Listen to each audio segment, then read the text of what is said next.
Welcome back to the deep dive. Today we're looking at the upcoming India versus New Zealand first ODI. We're going to take the blueprints for this one, tear them apart, and see what really matters strategically. Yep. This one kicks off on January 11th, 2026 at Kotambi International in Vadodara, a relatively new ground. It is, and our mission today is simple. We want to pull out those aha moments, the little tactical nuggets from our sources, so you know not just what's happening, but why it's happening. And this match, it's a big deal. It's not just a standalone game. No, not at all. It's the first of a 3 ODI series, which then leads right into a 5-match T20I set. And that's all feeding into the bigger T20 World Cup cycle. Yeah. So every move here, it's being watched. Scrutinized for what it means long-term. Absolutely. And you can't talk about intent without talking about history. The thing that really jumps out from the reports is the psychological weight New Zealand is carrying into this. It's massive. They haven't won an ODI on Indian soil in a very, very long time. And that's not just a stat, is it? It's a real mental hurdle. It is. It means India doesn't just have the home advantage. They walk onto that field with a kind of historical confidence. It creates this dynamic where India almost expects to win. And New Zealand has to do something really special to even think about breaking that cycle. Okay, so let's unpack India's structure then, because that's where the strategy starts. And the big headline, of course, is Shubman Gill. He's not just back, he's stepping in as ODI captain. Which is a huge vote of confidence, a massive signal about his future. It is, but maybe the biggest immediate boost for the team on the field is someone else returning? Shreyas Iyer. Exactly, his return to fitness. And his role at number 4 is just, it's vital. He's the glue, really. The glue for that middle order. Yeah, especially after the openers and Kohli have set the stage. He offers stability, he rotates the strike so well, and he can accelerate against spin. That's not a small thing. That's a critical piece of their puzzle. A huge piece. But that stability is needed because we have to talk about who isn't there. Right. The elephant in the room. The decision to manage the workloads of Hardik Pandya and Jasprit Bumrah. That is enormous. It's a massive call. And you have to ask, why this series? Why now? Well, it's the long view, isn't it? It's all about the long view. All the analysts are pointing to the T20 World Cup cycle. They need them at their absolute peak for that. Not burned out. Exactly. So it's sound long-term thinking. But for right now, it creates some pretty big tactical gaps in the team. Huge gaps. You lose your best death bowler in Bumrah. A man who can win you a game in those last 5 overs all by himself. And with Pandya, you lose that explosive finish with the bat and his 10 overs. His crucial 10 overs of pace. That forces a complete rethink. It does. It forces a systemic shift. The team can't just rely on that raw pace or that late innings explosion. So let's look at the other side for a second. New Zealand. They're always described as a balanced unit. They are, but the data shows they are maybe a little over-reliant on a couple of key partnerships. Right. Their whole run-scoring engine really rests on the shoulders of Devon, Conway, and Daryl Mitchell. Those two have to anchor the innings. They have the technique for both pace and spin. And if New Zealand are going to post a big total or chase one, those two have to fire. If they go cheaply, the depth just isn't there. Not compared to what India can field anyway. Okay, so that brings us right back to India's blueprint. With Pandya and Bumrah missing, how do they compensate? Well, the top 4 basically picks itself. It's unassailable, really. Gill and Rohit opening. Yep, Virat Kohli at 3 and the returning Iyer at 4. That is a powerhouse. It really is. But the real tactical pivot, the interesting part, starts at number 5. This is where you feel the loss of Pandya. So KL Rahul slots in there. Rahul comes in, likely keeping wicket as well, acting as that anchor. And then he's followed by Ravindra Jadeja. And this is where we get to that critical point we found in the sources. The choice between Washington Sundar or maybe someone like Nitish Reddy. Exactly. Because the strategy is clear. They have to play 3 all-rounders. To maximize that batting depth. They have to. They need to stretch that lineup down to number 8 because they know the pace attack doesn't have the same sting without Bumrah and Pandya. So they're leaning heavily on spin. Oh, massively. Yeah. The plan is for Kuldeep Yadav and Ravindra Jadeja to bowl 20, impeccable overs in the middle of the game. Yeah. It's a very clear choice to prioritize control over raw pace. Okay, but let me just jump in here. That reliance on depth is clear.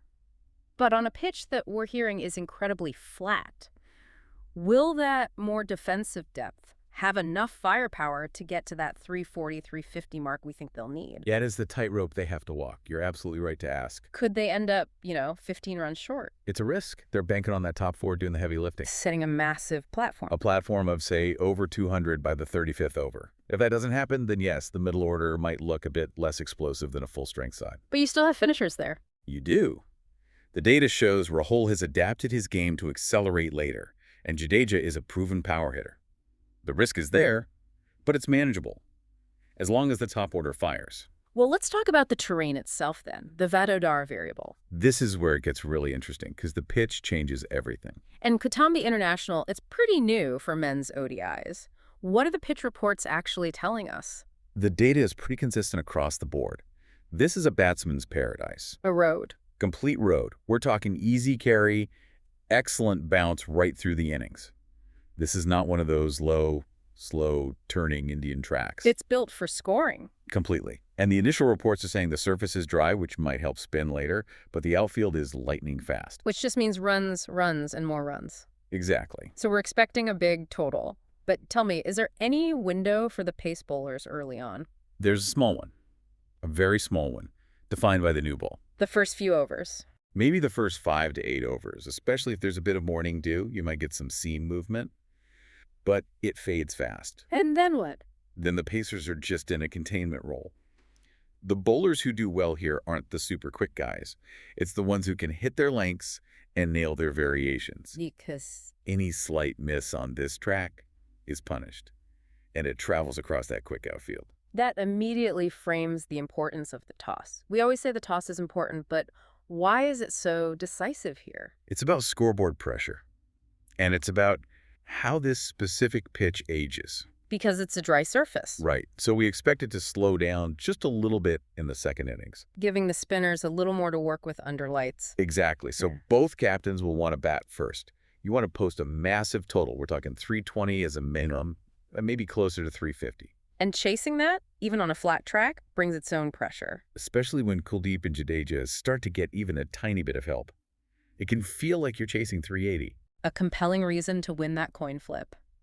Okay, so we've got a high-scoring pitch, and we've got these deep but slightly compromised batting lineups. Let's shift to the individual brilliance that often decides these games, the key battles. And we have to start with the anchor, the man in stellar form, Virat Kohli. He is just dominating the ODI format right now.